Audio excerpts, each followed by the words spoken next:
be able to lay any place on a floor or stand on it and not be cold, that's a great thing. It's a real great thing.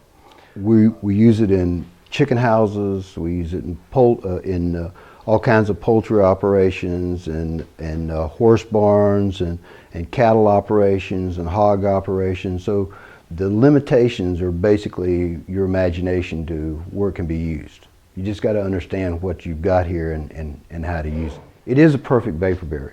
In Florida, if you have 100% dew point there every day, okay?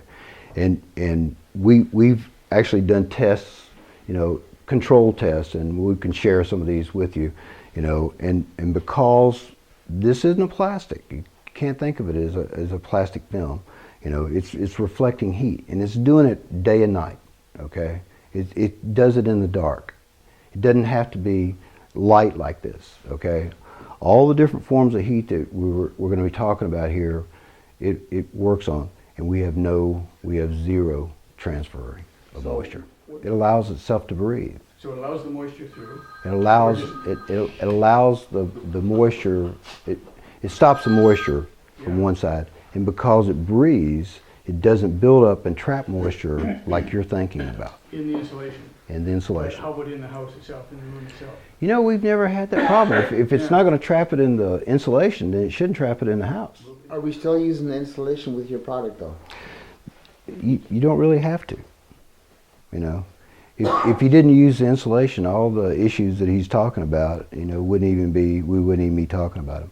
The only really benefit of the fiberglass is in a wintertime application, so you trap the heat and it's just constantly coming back down, so that just makes your furnace run less.